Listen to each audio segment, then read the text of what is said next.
vis-tu l'adversité? Moi aussi, je l'ai traversé.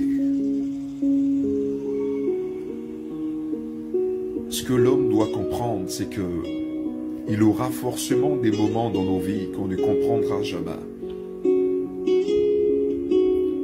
David aussi a été confronté à cela. Un adversaire qui était son propre fils. L'adversité nous donne la capacité de Dieu. Parce que tout homme qui n'est pas éprouvé ne pourra jamais connaître la dimension à laquelle Dieu peut l'emmener. L'adversité est le prix du sacrifice.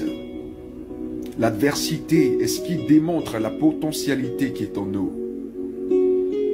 Un homme qui ne connaît pas d'épreuve ne pourra jamais connaître la capacité de Dieu.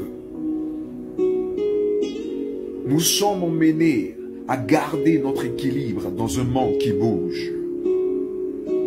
En tant que chrétiens, il nous faut traverser ces moments, ces temps difficiles, ces temps douloureux. Imaginez ce que David pouvait ressentir, voyant que sa propre chair se rébellait contre lui. Oui, il faut le traverser. Il faut savoir que dans l'adversité, Dieu ne te laisse pas.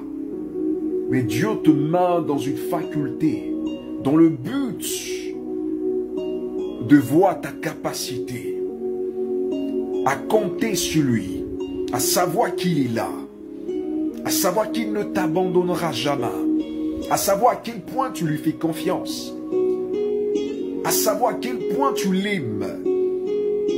Parce que l'épreuve révèle en nous qui nous sommes réellement. David avait désormais ses capacités à aimer son fils Absalom, malgré que son fils ne l'aimait pas. Souvent dans l'adversité, nous pouvons rencontrer des dures épreuves en face des personnes que nous aimons. Mais ce que nous devons comprendre, c'est qu'il faut continuer à aimer ces personnes.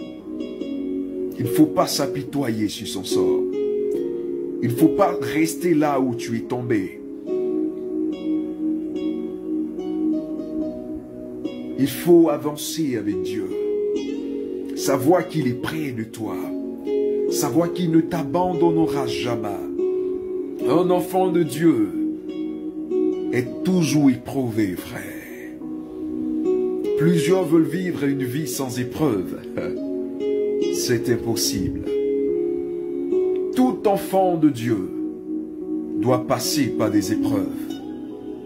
Car l'épreuve est l'examen qui emmène Dieu à voir s'il doit travailler avec nous ou s'il doit continuer à travailler notre caractère.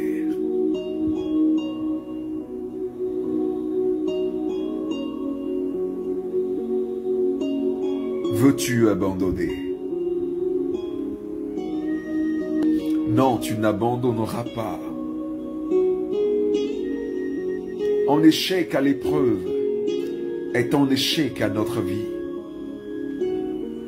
Un échec à l'épreuve, c'est renoncer à nos rêves, à la grande vision que Dieu nous donne.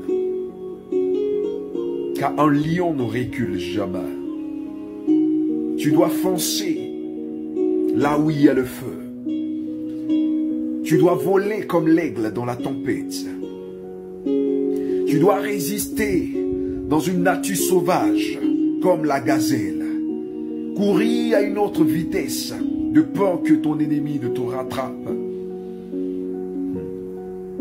Les plus belles choses sont éprouvées. L'or est épuré par le sable.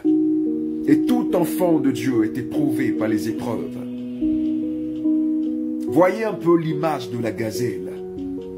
Une si belle créature, mais au milieu d'une nature féroce. Sa survie est énorme, mais elle doit s'y s'habituer.